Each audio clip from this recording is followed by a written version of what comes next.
Okay, pwede na po tayo umupo. Amen. So, One God Series of Teaching, Part 14 na po tayo. Ano po ba yung Part 14? Okay, so Part 14 po, controversial issues. Okay, mga issue, kasi isa lamang ang Diyos, pero bakit ganon? May mga controversial issue na pag binasa mo, parang lumalabas ata, 2, 3, isa lang naman talaga ang Diyos. Okay, so pag-aralan na po natin itong controversial issue. Marami ito, kaya lang 2 lang po yung aking sinulat ngayon. So susunod, controversial issues pa rin hanggang sa matapos po tayo. Okay, so at sabi ko nga, yung mga workers, may isang po rito. Para maalam po ninyo kung paano maipaliwanag. Kahit pagbalik-balik ta rin po kayo, alam po ninyo kung paano ipaliwanag. So una, the word gave. Okay, saan ba natin mababasa po ito? Okay, familiar po sa atin to. Sabi sa John 3:16, "For God so loved the world, that He gave His only begotten Son, that whosoever believeth in Him should not perish, but have everlasting life." Oo nga naman, ano? Pag sinabing gave, may nagbigay. Di ba? So, sabi po rito, if the Father is a separate God, and He loved the world so much, why would He give another person to manifest His love? Okay? Should it be more noble act for the Father Himself to come down and show His love? Kasi doon sa text natin, for God so loved the world. Okay? Who is God? The Father. Mahal ng Diyos yung tao, ang sanglibutan. Bakit magdadala siya ng iba? Siya yung nagmamahal. Di po ba higit na mas magandang bagay na hindi siya magpadala o hindi siya magbigay ng iba para maipakita niya yung kanyang pagmamahal, ngunit siya mismo, ipakita niya yung kanyang pagmamahal. Kasi nga siya yung nagmamahal. Hindi po ba? Okay? If the Son was given and the Father was the giver, how would equality in the Godhead still be the truth? Kasi po sa doctrines of the Trinity, the Father is God, the Son is God, and the Holy Spirit is God. And they are co-equal. Pare-parehas po yan. Kaya lang, kapag may giver, yun yung higit na nakakataas sa ibinigay. So walang equality po doon. Lalabas, walang equality. Isn't the giver always greater than the one being given? Ibig sabihin, kung yung katuruan na the Father is God and co-equal with the Son who is God, and the Holy Spirit is God, is co-equal with the Father and Son, lalabas parang hindi totoo yun. Kasi nga, may giver at may ibinigay. Okay, so mawawala po yung co-equality. Why did the Father give the Son and not the Holy Spirit into the world to die for our sins? Bakit parating ang binibanggit lamang ay Son? Bakit hindi sinabi Holy Spirit? Di ba part of the Godhead? Di ba? Are they not co-equal with God? Why was the Holy Spirit not mentioned in the plan of salvation? Doon sa John 3:16, "For God so loved the world that He gave His only begotten Son." Okay, eternal life ang pinag-uusapan po doon. Whoever believes in Him shall not perish but have eternal life. Bakit hindi binanggit yung Holy Spirit? Kung yun ang totoo. Okay, so pag-aaralan po natin. So what actually was given? Ano ba talaga yung ibinigay? Okay? Hebrews 10:5. Sabi po rito, "Wherefore, when He cometh into the world, He saith," sinabi niya, "Sacrifice and offerings thou wouldest not." Ayaw mo sa sacrifice and offering na. Okay, doon sa mga sacrificial offering ng mga hayop. "But a body hast thou prepared me." Pero naghanda ka ng isang katawan. So ano yung ibinigay? Kung pinag-uusapan ay sacrificial offering, animal and sacrificial offering na inalis na, ano yung ibinigay? Ang ibinigay ay yung substitution. Yung substitution ay yung katawan na mamamatay, hindi na katawan ng hayop, kundi katawan na ipinrepair para mamatay para sa ating pong kasalanan. Amen? It is the body which was given so that God can suffer and die for our sins. If God is a spirit, John 4:24, and the spirit does not have flesh and bone, Luke 24:39, God could not show His love to us because He would then had no body to suffer and die for our sins. He would also had no blood, Matthew 16:17, to shed and wash our sins. Kung ang Diyos ay hindi nagkatawang tao, siya ay nasa spirit form, wala siyang katawan na kung saan magsasuffer siya.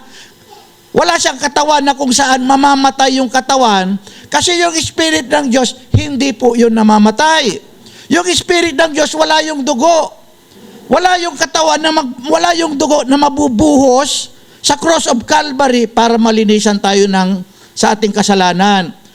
Kaya ano yung binigay? Yung katawan para mamatay.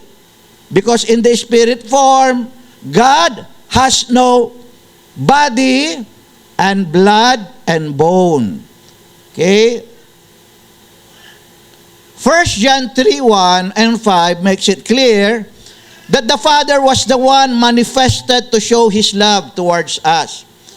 So kung babasahin natin ang 1 John chapter 3, 1 to 5, ay makikita natin doon na sinasabi na ang Ama ang nagmanifest ng kanyang pagmamahal. Basahin natin.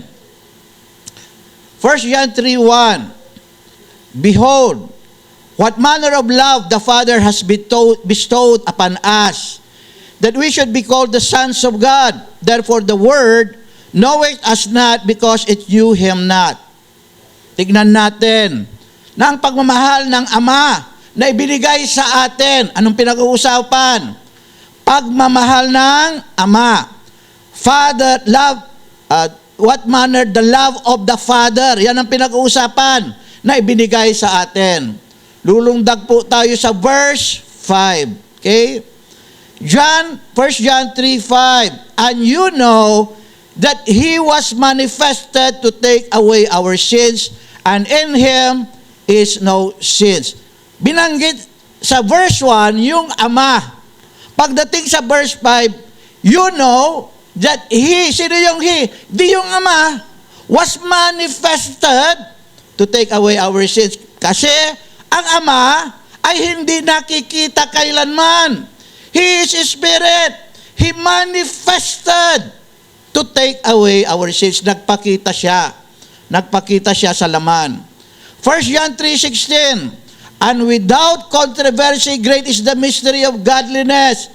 God was manifest in the flesh. Ang Diyos ay napakita sa laman o nahayag sa laman. Okay? So ilan ang Diyos? Iisa ang Diyos. Sino ang Diyos? Ang Ama ang Diyos. Anong ginawa niya? Ang Diyos ay nahayag sa laman. Okay? Nahayag siya.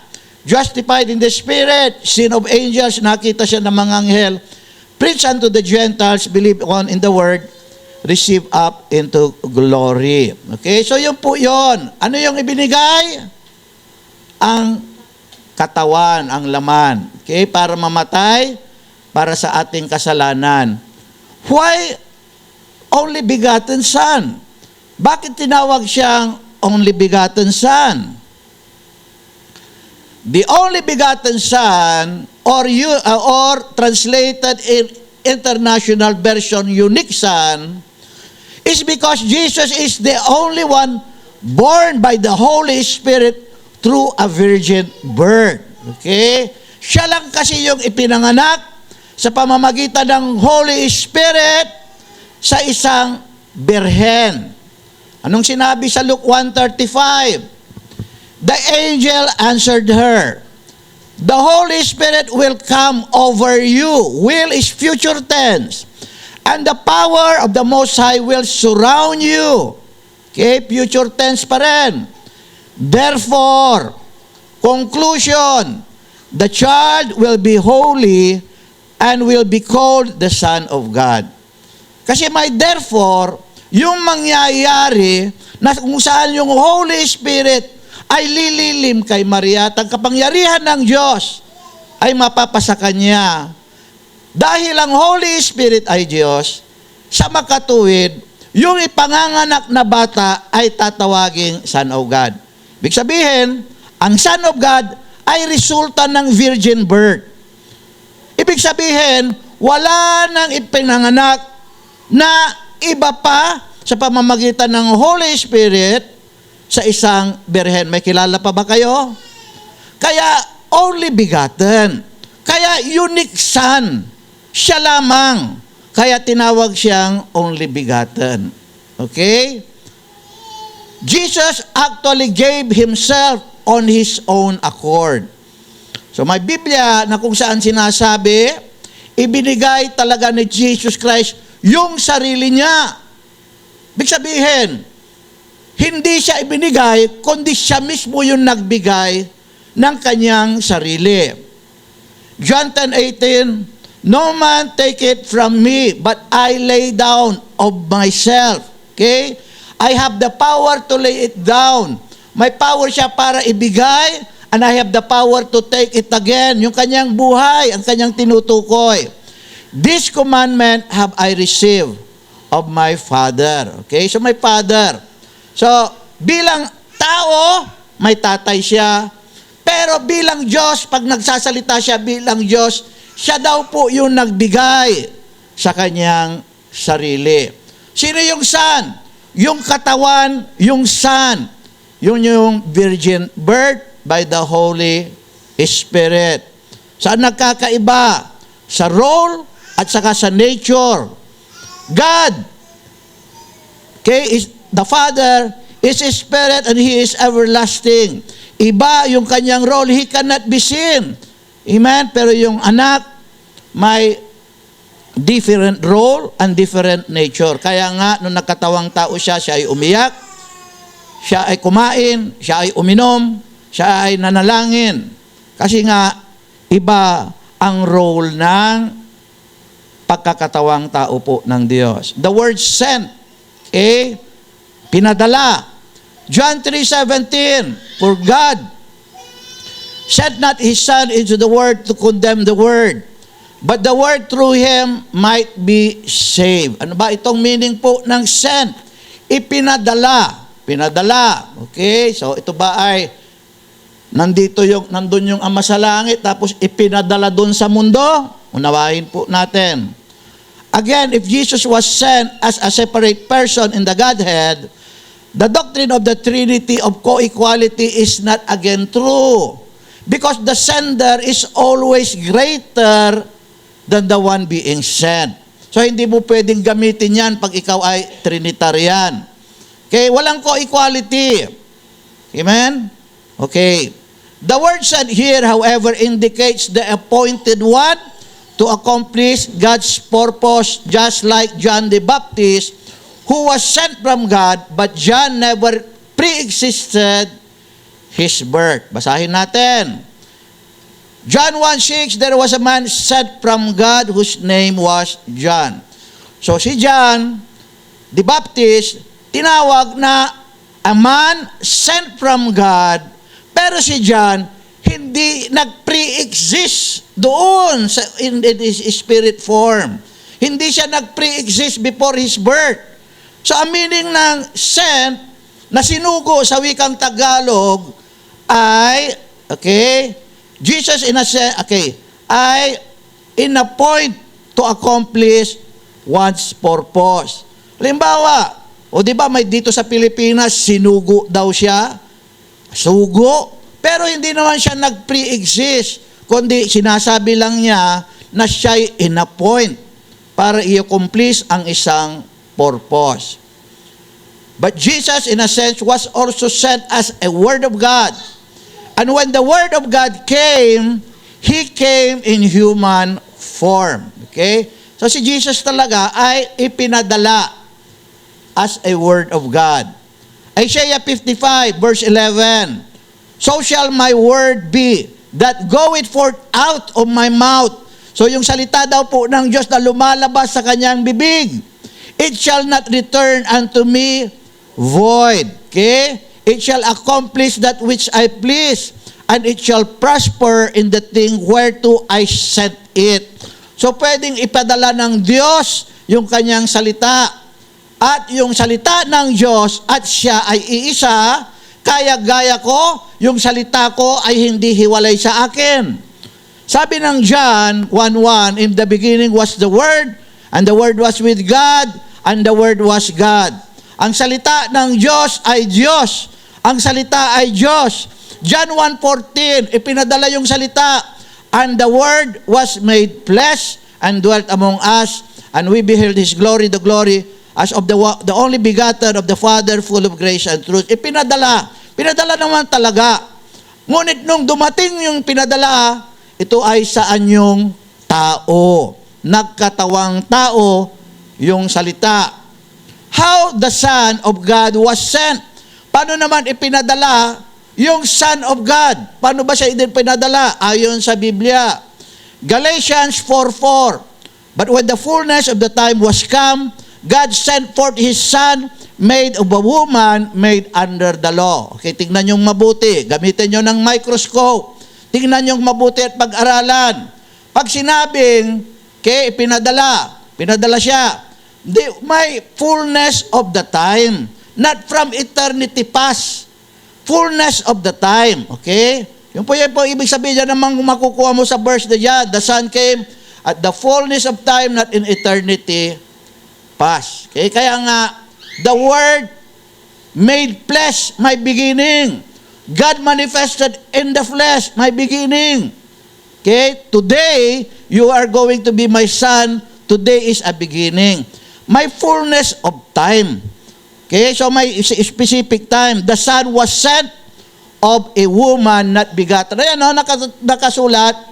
God sent forth His Son, made of a woman. Okay? Not begotten eternally. Galing siya sa isang nanay. Not begotten eternally. Nauunawahan po ba natin?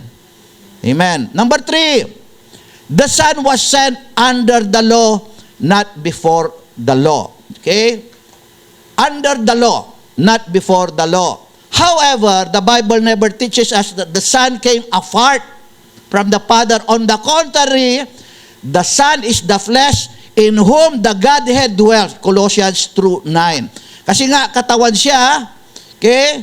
Sabi ng Panginoon, Colossians 2:9, for the fullness of the Godhead bodily dwells in Jesus Christ. The body is the temple of the living God. Sa yung templo na pinananahanan po ng Diyos. Sa yung manifestation, more than the temple, kasi nga siya yung manifestation of the invisible God. And Colossians 1:15, He is the visible likeness of the invisible God. So hindi itinuturo ng Biblia na ang Son ay nag-exist separate from the Father. On the contrary, okay? Kundi sinasabi na yung Son ay siyang pinananahanan ng Ama na nasa langit, or your fullness of the Godhead dwells in Jesus Christ. Malinaw po ba? Amen. May tanong kayo? Ayon dito, kasi marami pa akong itatapik. Sister Sonia, parang may tanong ka ata. Napaka-spiritual po yan. So, unawahin ninyo sa spiritual sense. Okay?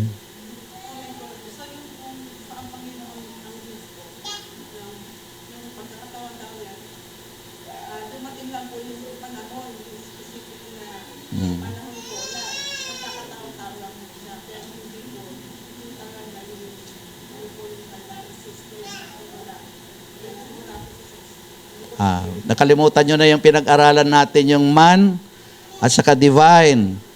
Bilang tao, pinanganak, bilang Diyos, He is from eternity. Micah 5:2.